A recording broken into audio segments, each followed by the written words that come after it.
G'day everyone. Today I'm looking at a Samsung Galaxy S4.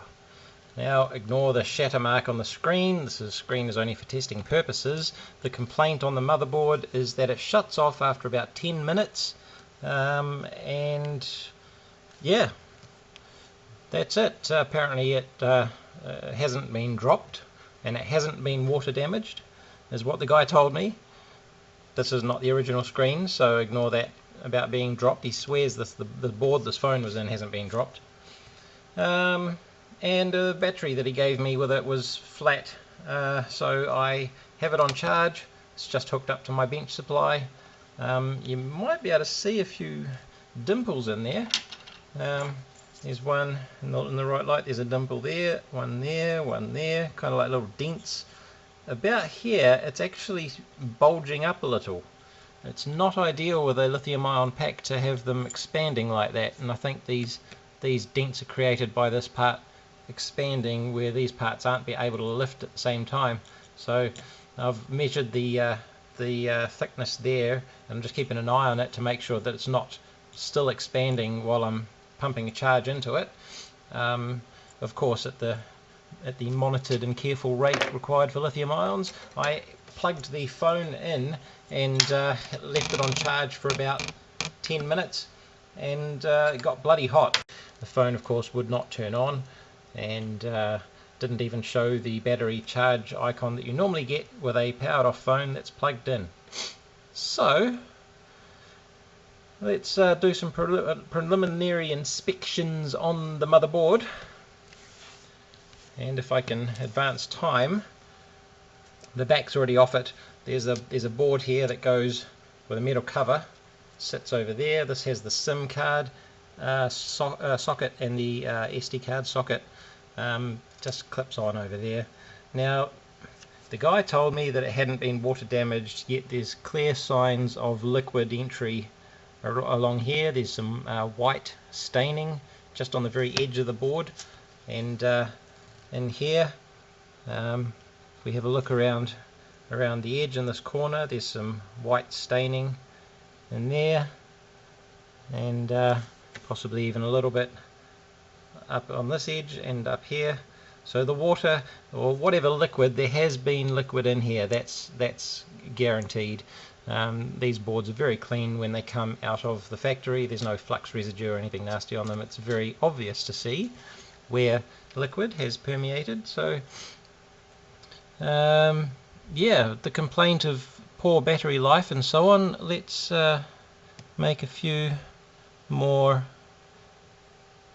tests. I just noticed that metal edge could have lifted slightly around there. No, never mind. I don't know if someone else has been in here and done anything. What's that? There's a little metal strip I just noticed here. Appears to be sitting at a lower angle, like it may have been pushed down. I hope it's not touching anything under there. That's not too flash. That metal strip along there. I will have to lift that and check. But it does look like someone's pushed rather hard in the center there. Right. Okay, so with battery issues, possibility, charging issues, heat being generated where it shouldn't, the first thing I'm going to do is check the terminals, the battery terminals, across positive and negative, and just see if what the resistance there is like. And as the battery sits, in this case positive is the outer pin and negative is 2 pins in. And there we see a steady resistance of 436 ohms. And that sounds a little low. For any power supply input circuitry, you would kind of expect, 1000, 2000, whatever input capacitance is there. So just to see if we're on the right track, here's the board out of a Galaxy S2, and I'm going to do the same measurement across positive and negative.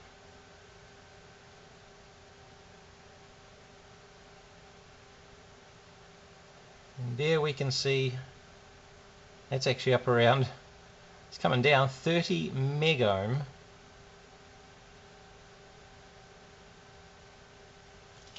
It's actually quite high, but that may give us a starting point. So my next step with this one is to attach the bench power supply and see what sort of current it's drawing through there, and see if it'll turn on. I'm thinking if it does turn on, it's going to run quite warm, but we'll give it a shot. Alright, so while the supply is charging the battery, we can see it's drawing 490 milliamps, and if I touch the, I've got another set of leads off there onto the phone battery connector, we see it jump up to 540. Take it off, it's 490 milliamps, put it on, 540. So that's pulling about 50 milliamps at idle, which I would have thought would be a bit excessive. You don't really want that, it'll be killing your battery after a while. So next step would be to see if perhaps something's getting quite warm while I'm holding that on there. So this is the power supply circuit, and I've got quite a few large capacitors which I'm picking would be the main voltage rails and input capacitors.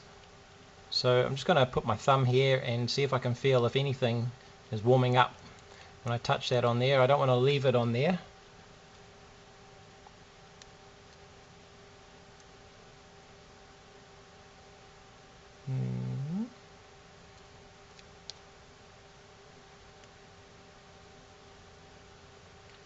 Nothing obvious.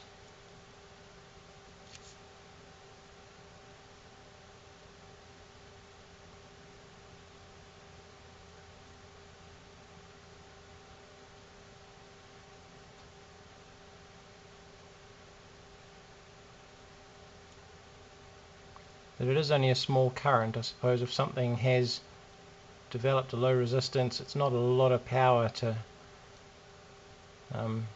dissipate much heat. So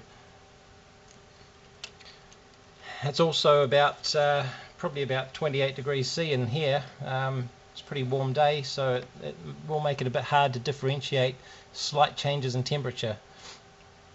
There is one other method I can think of that may help.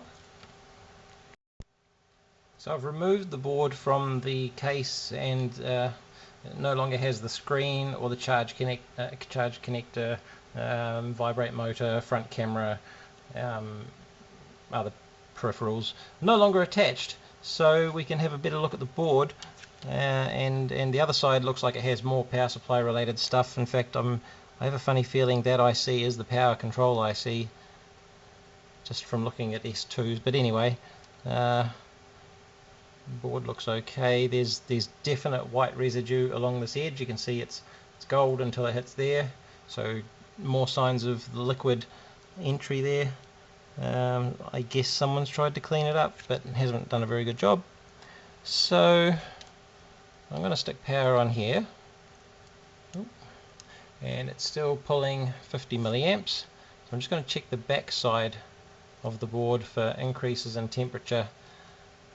And I'm going for capacitors because I know in the past I've had them fail and go low resistance. The problem is we can't really exceed 4.2 volts going in, which would be handy if we could, because we'll be able to find out what's warming up for sure a lot quicker.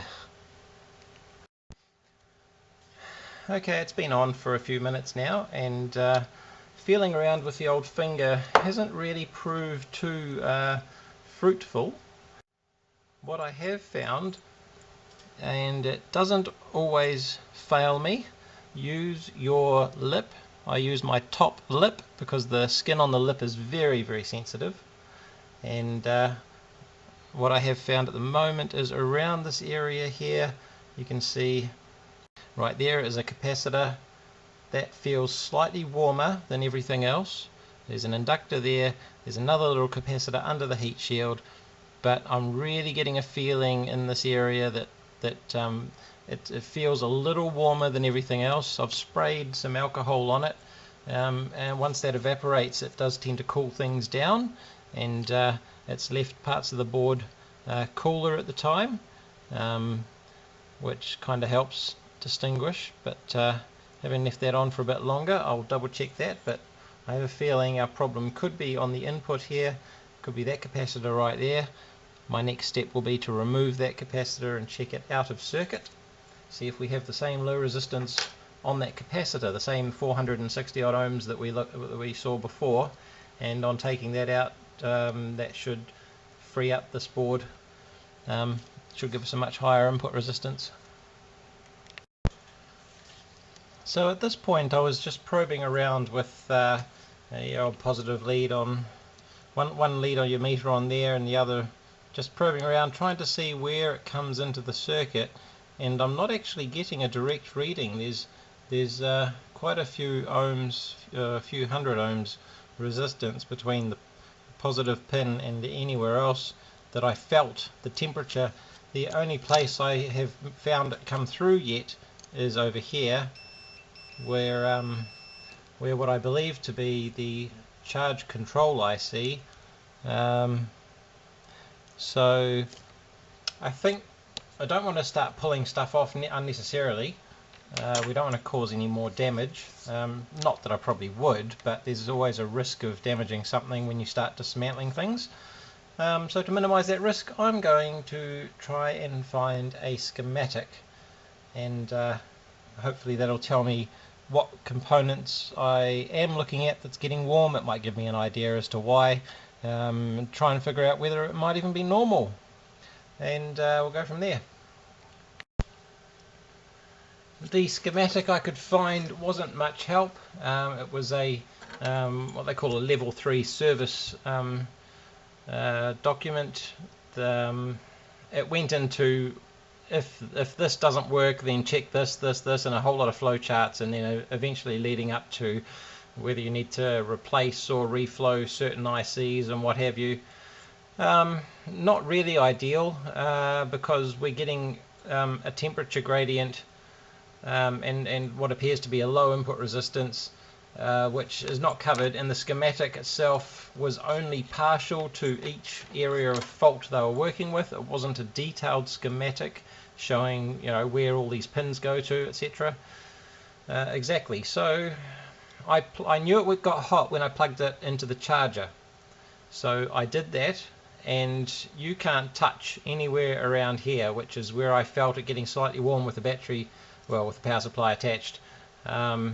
Yeah, so I'm sure there's a short in this area. I'm going to go down my initial road with removing this capacitor and testing that, and I may even remove all of this metal framework. It could make things a lot easier. We'll see how it goes. So I've just buzzed around the perimeter of the metal shield with the hot air gun. I had it set at about 320 C, and just gently letting it warm up, and with a slight upward pressure to help it release. I'm just going to add a little bit of flux to that. That's going to be my first capacitor that I am interested in. We'll hit that with a hot air and see what happens, and yeah.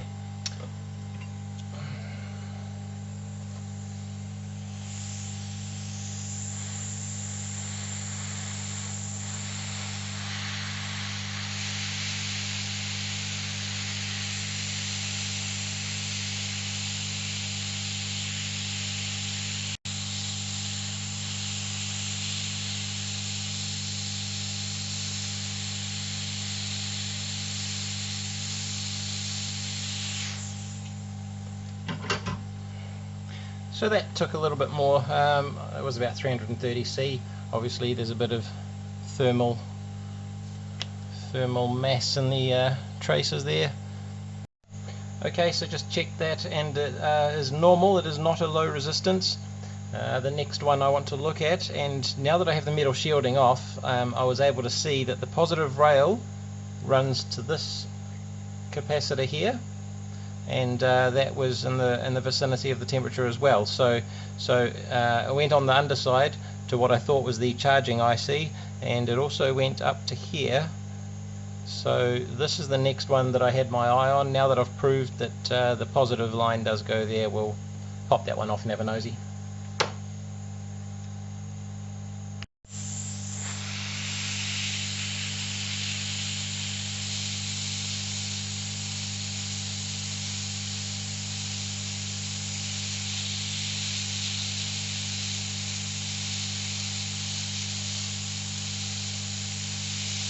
Using a very steady hand so as not to knock the one beside it.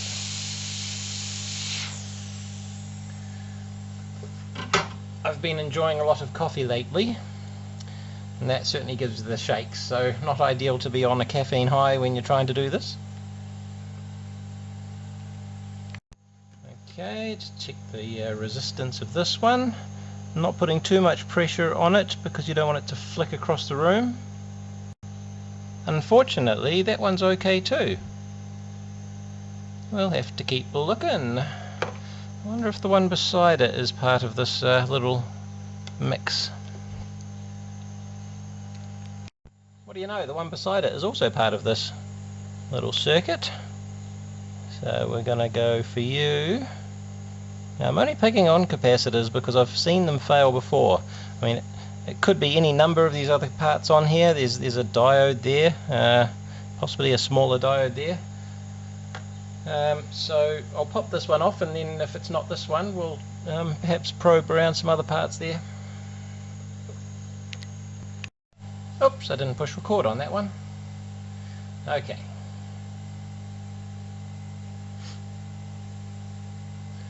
Almost lost that one as well. It just stuck to the underside of the tweezers, so once it leaves the board and you lose track of it, you want to get rid of that hot air as quick as possible, otherwise you end up blowing it across the floor. You'll never find it, not in a million years. So checking the resistance on this one now. No, not that one either. Be really neat to know what they did, as in where in the schematic and such. Looking at the layout of the board, I've just noticed it's actually a little bit different, especially down here where down the bottom here, wrong way, where I thought I'd just popped off, I think it's that capacitor there, but these parts, the layout's different, and there's not as many and so on, so I'm not too sure what revision this might be, but aside from that, this is the connector up the side that the USB connector comes in on, and this does get hot with no battery attached. So I then noticed these Zener diodes, and there's 3 of them, possibly for clamping. Someone plugs in something that's not a perfect 5 volts, or maybe a charger fails and jams 10, 12, more than that up it. These are here to protect the input side of things, so I'm thinking there may be a chance that that's what's happened, and one of these Zener diodes is now shorted to try and save itself. So I might start focusing on those. Okay, after a bit more playing around with it, I've found that a lot of these parts are getting really hot, and instead of trying to pinpoint it down to any one part, I think what we can say is that it's likely that the 5 volts is coming in through the connector. That diode there, it's likely coming through that diode. I'm not too sure about the Zeners. I think those 3 are the Zeners, but I'm not going to worry about those just yet.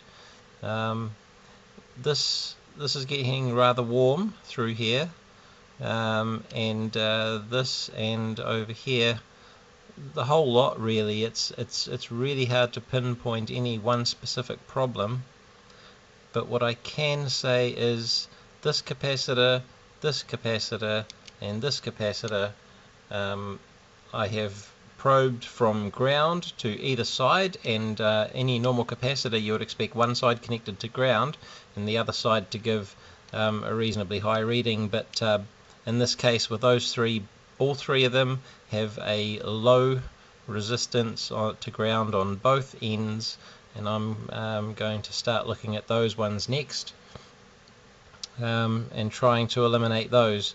I think a process of elimination is the only way to go in this case, because we don't have a valid schematic. I can't find one. This is a GTI 9506, and the only info I can find is for the GTI 9500. So yeah, I don't know. We're just going to have to wing it and see where we get to, and really hoping these ICs aren't faulty. But I think when they turn on and they're dumping a lot of current through whatever the short is to ground, apparent. I mean, if it's none of these, then it could very well be the chip. If the line that feeds those is shorted to ground in the chip itself, then yeah. Good luck finding another chip, I think. But anyway, we're going to start somewhere. Aha, we have a winner, folks. So I removed the top one there, and then that one there, and I tried getting that one off, but obviously a larger copper track on the negative was sucking all the heat away.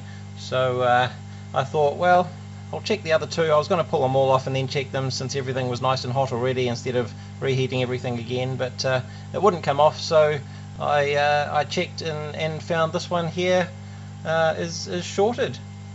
So I am going to find, as I have no idea what value it is, a capacitor of similar size, which I have found to be adequate enough in previous experience. So we'll find something similar size that'll fit the hole, and see how it goes.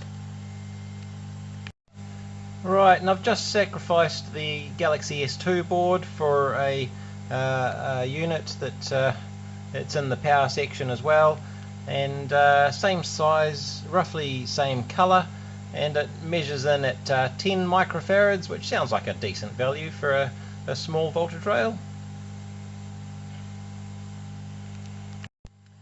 I am rather annoyed at the moment because my solder iron just packed it in earlier on today, or sorry, yesterday, and yeah, I don't have any well, I suppose careful means of reattaching these capacitors. I think what I'll do is I'll bust out the old solder paste, and I'll put a couple of drops on each pad.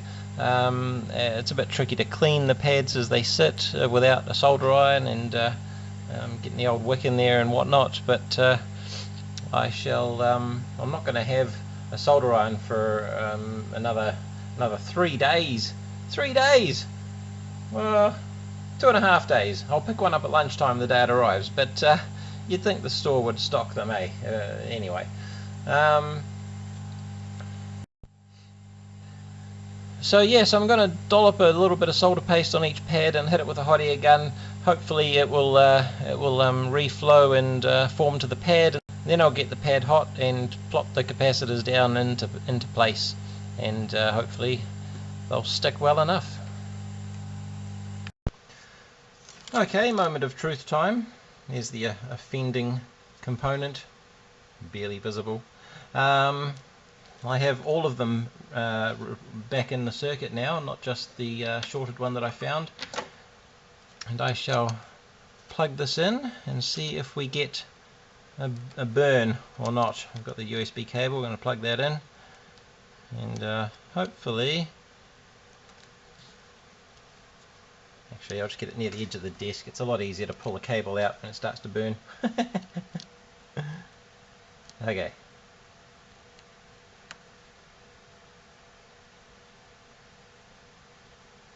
Ah. Well, how about that? She's not getting hot. I think we might have fixed it. Alright, let's get the screen back on this and the battery and see if it turns on.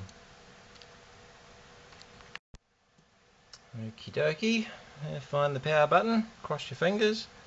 1, 2, 3, 4. Should be enough to turn it on. Is it going to show up? No. Maybe something else not happy there.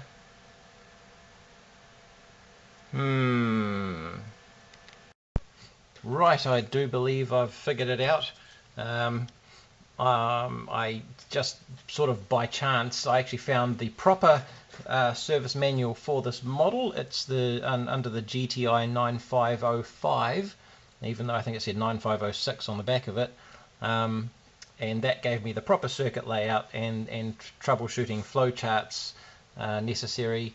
And for a no screen display, it was referencing which capacitors needed to be tested for which voltage levels, and there was nothing coming off the chip at all. I just by chance noticed an inductor near the chip, possibly I think is the power feed to the chip. So it's actually a step up. It takes about 3.7, 3.8 in and puts out about 4, and there's a negative rail in there as well, and a couple of others. Yeah, so I found this inductor was just floating on one end, and someone had been a bit rough with the old cleaning brush, I think, and popped it off the board. However, that's all reattached, and I still wasn't getting any voltage. When I turned it on, I thought, oh, that's really bizarre. So I reflowed the chip as was recommended. If that didn't fix it, then it was a new chip. And then I thought, all right, last chance, I'll plug the screen in, because I didn't have it plugged in at the time. I had the board just hanging out, and while I was working on it, because I mean, I don't know. I was thinking it should have power on the connector, and the screen should just be like doing what it's told. But as it turns out, it doesn't power up the display power chip until the screen is plugged in. So there's some sort of feedback loop there. So here we go. I'm going to turn it on again. I've got the battery in it this time, so hopefully there's enough charge in it. 1, 2, 3, vibrate. Galaxy S4. It even says GTI 9505 on the screen there. So there's your model number. Yeah. Those who are looking at finding oh, I haven't got the bottom speaker plugged in. It should be probably making a noise about then.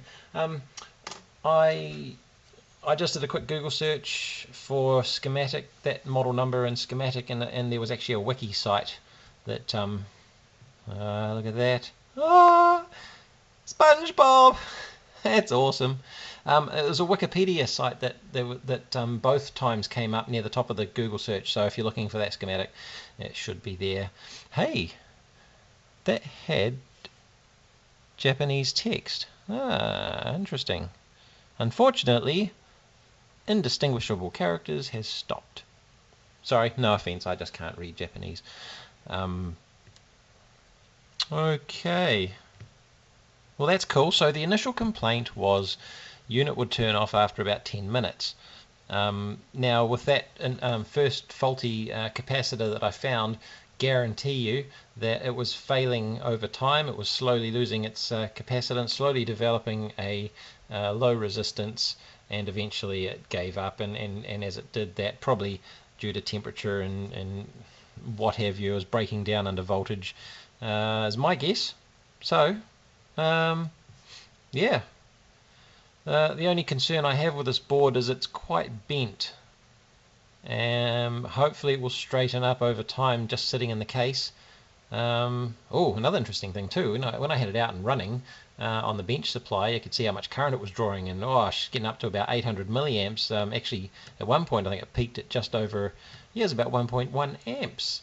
And man, does that CPU get hot. I mean, yeah, I know they've got fast CPUs in these things, and it's actually heat sunk to the bodywork through a thermal pad, so I didn't want to leave it on too long. It was getting a bit hot to touch, but it's all happy. Look at that. Wonderful. What sort of apps have they got on here? Minecraft, yay! Right. I don't know what he's going to do with this. I don't know if it belongs to anyone or it was just one that was kicking around his shop that he needed serviced, but let's let it run for a few minutes and see if it dies. Well, initial testing is looking promising. Ran for about half an hour and was stable, and yeah, not a problem. I plugged the charger in, it was properly charging the battery. Sound works. I don't have a valid SIM card, so I can't check signal, but I have no reason to believe it won't get network. Wi-Fi works, and all the rest, but one last concern, and it's actually interfering with the screen. You can see there's the board, and as I tilt it up, the this right hand edge you will see is sitting higher than the rest of the board. It's got a bit of a twist in it. You can see these two buttons here. They should be level, but when it actually sits there, you can see the one on the right is going uphill. So that's quite a twist. And of course, when you put it into the case and it flexes it straight, it interferes. I'm pretty sure it's interfering with the connector there when it's plugged in. It's twisting the connector and the screen is going off. So I'm pretty sure that's the cause of it. The on the back side, this is the screen power supply there. It's in the similar area of flex, so I don't think it's a bad solder connection that's flexing. I think it's just the connector while it's plugged in and being twisted, because as soon as the back's off it, everything's fine. Yeah, so I need to find a way to straighten that board, otherwise it's not going to be any good to anyone. But yeah, that's a definite fix anyway. The thing works, that's the main thing. That's what we're aiming to do. And I'll say it again, signs of water damage. You may be able to see along there again, there's some white staining, so some liquid. I was told that the screen had a new glass put on it, and the glue had leaked into it, and apparently the glue was cleaned off. I still think it's had some other moisture in there. I've seen every time these ceramic caps fail, it's moisture ingress. So yeah, probably you might have been able to figure it out using the service manual. It does have a step-by-step troubleshooting, but all it says is, do you have voltage here, do you have voltage here, if not, that chip, for example. So yeah, it goes pretty straight to blaming the chip, but you kind of need to have a bit more of a think about it, and investigate as to why the voltage might not be present.